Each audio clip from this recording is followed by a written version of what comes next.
ಸಿಂಹರಾಶಿ ಚಿತ್ರರಂಗದಲ್ಲಿ ಕೆಲಸ ಮಾಡ್ತಕ್ಕಂಥವ್ರಿಗೆ ಆದಾಯ ಶುಭ ಈ ಎರಡೂ ಫಲಗಳು ವಿಶೇಷವಾಗಿರತಕ್ಕಂಥದ್ದು. ಆದರೆ ಅಷ್ಟೇ ಆಘಾತವಾಗತಕ್ಕಂತಹ ಕೆಲವು ವಿಷಯ ನಿಮ್ಮನ್ನು ಕಾಡ್ತಾ ಇರುತ್ತೆ. ಅದು ಹಿಂದೆ ನಡೆದಿರ್ಬೋದು ಅಥವಾ ನಿಮ್ಮ ಅನುಭವಕ್ಕೆ ಬಂದಿರ್ಬೋದು. ಏನೋ ಆ ಸಮಯದಲ್ಲಿ ಜ್ಞಾಪಕಕ್ಕೆ ಬಂದು ಮಾನಸಿಕವಾದಂತಹ ಆಘಾತ ಹೆಚ್ಚಾಗ್ತಕ್ಕಂಥದ್ದು. ಮನೆಯ ಪರಿಸ್ಥಿತಿ ತುಂಬ ಸುಧಾರಿಸುತ್ತೆ. ಹಾಗಾಗಿ ಒಂದು ರೀತಿಯಲ್ಲಿ ಸಮಾಧಾನ. ಹಣದ ವಿಚಾರದಲ್ಲಿ ಸರಿಯಾದಂತಹ ಚಿಂತನೆ ಇರಬೇಕು. ದುಡ್ಡು ಕಾಸಿನ ವಿಷಯ ಬಂತು ಅಂತಾದರೆ ಸರಿಯಾಗಿ ನಿರ್ಧಾರಗಳನ್ನು, ಸರಿಯಾದಂತಹ ತೀರ್ಮಾನಗಳನ್ನು, ಸರಿಯಾದ ಹೂಡಿಕೆಗಳನ್ನು ಮಾಡುವಂತಹ ಒಂದು ನಂಬಿಕೆ ಅಥವಾ ಆ ಒಂದು ವ್ಯವಸ್ಥೆ ಇರಬೇಕು ಅಂತ ಅರ್ಥ. ಸ್ನೇಹ ಸಂಬಂಧಗಳು ವೃದ್ಧಿಯಾಗ್ತಾ ಹೋಗುವಂಥದ್ದು. ಜೊತೆಗೆ ಅಪರಿಚಿತರು ಮೋಸ ಮಾಡೋದಕ್ಕೆ ಕಾಯ್ತಾ ಇರ್ತಾರೆ.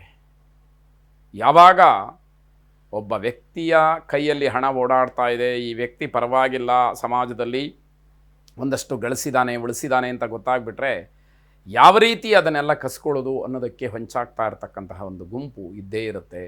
ಅದರ ಬಗ್ಗೆ ಎಚ್ಚರ ಇರಬೇಕು ಅನ್ನುವಂಥದ್ದು. ರಾಜರಾಜೇಶ್ವರಿಯನ್ನು ಪ್ರಾರ್ಥನೆ ಮಾಡಿ ಯಾವ ಆಪತ್ತುಗಳು ಬಂದರೂ ಕೂಡ ಅದನ್ನೆಲ್ಲ ನಿಭಾಯಿಸ್ತಕ್ಕಂತಹ, ದಾಟಿ ಬರ್ತಕ್ಕಂತಹ ಶಕ್ತಿಯನ್ನು ಭಗವತಿ ಕರುಣಿಸಲಿ ಎಂಬುದಾಗಿ ನಿಮ್ಮ ಪ್ರಾರ್ಥನೆ ಇರಲಿ. ಶುಭವಾದ. ಕನ್ಯಾ ರಾಶಿ ಜೀವನ ಶೈಲಿಯಲ್ಲಿ ಬದಲಾವಣೆಯ ಪರ್ವ. ಏನೊಂದು ಕೆಲಸ ಮಾಡೋದಕ್ಕೆ ಹೋದರೂ ಅದು ಸರಿಯಾಗಲಿಲ್ಲ ಅಂದರೆ ತತ್ಕ್ಷಣದಲ್ಲಿ ಬದಲಾಯಿಸಿಬಿಡ್ತೀನಿ ಅನ್ನುವಂತಹ ಒಂದು ನಿರ್ಧಾರ ಇದು ಬಹಳ ದೊಡ್ಡ ಮಟ್ಟದಲ್ಲಿ ನಡೀತಕ್ಕಂಥದ್ದು. ಮಹಿಳಾ ಉದ್ಯೋಗಿಗಳಿಗೆ ಒತ್ತಡ ಹೆಚ್ಚಾಗ್ತಕ್ಕಂತಹ ದಿವಸ. ವಿದ್ಯಾರ್ಥಿಗಳಿಗೂ ಕೂಡ ಅಧಿಕವಾದಂತಹ ಒತ್ತಡ. ಮುಂದೆ ಬರತಕ್ಕಂತಹ ಯಾವುದೋ ಸ್ಪರ್ಧಾತ್ಮಕವಾದಂತಹ ಪರೀಕ್ಷೆಗಳು, ವಾರ್ಷಿಕ ಪರೀಕ್ಷೆಗಳು ನಿಮಗೆ ತುಂಬ ಇಕ್ಕಟ್ಟಿನಲ್ಲಿ ಸಿಕ್ಕಿಸ್ತಕ್ಕಂತಹ ಪರಿಸ್ಥಿತಿ. ಪ್ರಯಾಣದಿಂದ ಧನಲಾಭ ಇದೆ, ಆದರೆ ಅದರ ಜೊತೆಗೆ ಹಾನಿಯೂ ಕೂಡ ಆಗತಕ್ಕಂತಹ ಸಾಧ್ಯತೆ.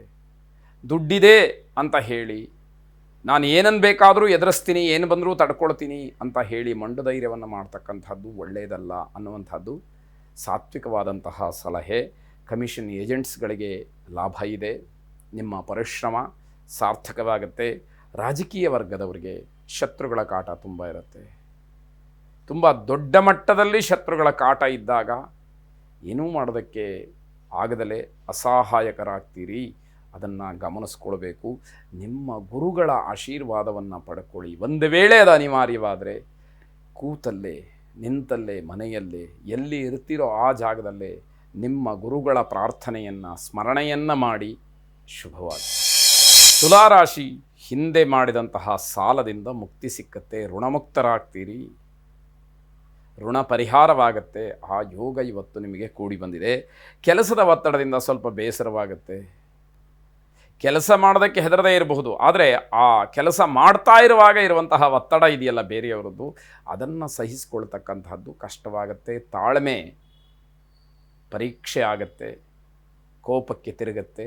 ಅದರಿಂದ ಆಗ್ತಕ್ಕಂತಹ ದುಷ್ಪರಿಣಾಮಗಳು ಅದನ್ನು ಎದುರಿಸಬೇಕಾದಂಥದ್ದು. ಅಷ್ಟಕ್ಕೆ ಹೋಗದೇ ಇರುವ ಹಾಗೆ ನೋಡಿಕೊಳ್ಬೇಕಾದಂಥದ್ದು. ಮದುವೆ ವಿಚಾರಕ್ಕೆ ಇಲ್ಲ ಸಲ್ಲದಂತಹ ಮಾತುಗಳು ಬರುತ್ತೆ. ಮನೆಯಲ್ಲಿ ಒಂದು ಮಂಗಳ ಕಾರ್ಯ ಆಗಬೇಕು ಅಂತಾದರೆ ಎಲ್ಲ ವಿಷಯಗಳು ಒಟ್ಟಿಗೆ ಚರ್ಚೆಗೆ ಬರುತ್ತೆ. ಯೋಗ್ಯತೆಯನ್ನು ಮೀರಿದಂತಹ ಕೆಲವು ಚರ್ಚೆಗಳು ಬರುತ್ತೆ. ಅದೆಲ್ಲವುದಕ್ಕೂ ಸಮಾಧಾನವನ್ನು ಹೇಳಿ ಮುಂದಿನ ನಿರ್ಧಾರವನ್ನು ಮಾಡುವಂಥದ್ದು ತುಂಬ ಕಠಿಣ ಅನ್ನುವಂತಹ ಅನುಭವ ಆಗುತ್ತೆ ಎನ್ನುವಂಥದ್ದು.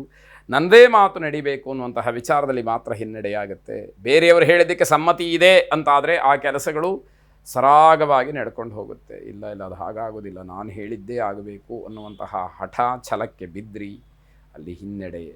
ನಿಮಗಿಂತ ಗಟ್ಟಿಗರು ಬೇರೆಯವರು ಇರ್ತಾರೆ ಅನ್ನುವಂಥದ್ದನ್ನು ನೋಡಬೇಕು. ಅಂಥವರಿಗೆ ಸಮಸ್ಯೆ ಪರಿಹಾರ ಮಾಡಿಕೊಳ್ಬೇಕಾದಂತಹ ಅಗತ್ಯತೆ ಇರುತ್ತೆ. ಜವಾಬ್ದಾರಿಗಳು ಹೆಚ್ಚಾಗುವಂಥದ್ದು. ಆಂಜನೇಯ ಸ್ವಾಮಿಯನ್ನು ಸ್ಮರಣೆ ಮಾಡಿ. ಅಸಾಧ್ಯ ಸಾಧಕ ಸ್ವಾಮಿನ್ ಅಸಾಧ್ಯಂ ತವ ಕಿಂವದ ರಾಮದೂತ ಕೃಪಾ ಸಿಂಧೋ ಮತ್ಕಾರ್ಯಂ ಸಾಧಯ ಪ್ರಭೋ ಎಂಬುದಾಗಿ 12 ಬಾರಿ ಹೇಳಿಕೊಳ್ಳಿ. ಆಂಜನೇಯ ಸ್ವಾಮಿಯ ಪ್ರೀತಿಗೆ ಪಾತ್ರರಾಗಿ ಅವನ ಅನುಗ್ರಹವನ್ನು ಪಡ್ಕೊಳ್ಳಿ.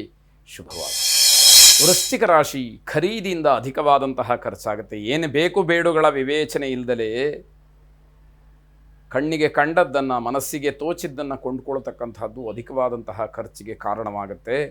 ಮನೆಯಲ್ಲಿ ಭಯದ ವಾತಾವರಣ ಇರುತ್ತೆ. ಏನಾಗುತ್ತೋ, ಯಾರು ಏನಂತಾರೋ ಅನ್ನುವಂತಹ ಭಯ ಆತಂಕಗಳೇ ಇರುತ್ತೆ.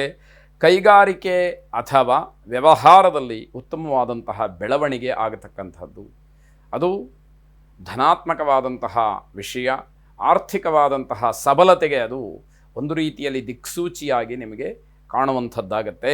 ದಾಂಪತ್ಯದಲ್ಲಿ ಅಸಮಾಧಾನ, ಗಂಡ ಹೆಂಡತಿಯರ ಮಧ್ಯದಲ್ಲಿ ಅಭಿಪ್ರಾಯ ಭೇದಗಳು ಹೆಚ್ಚು ತಾಂಡವವಾಡುತ್ತೆ.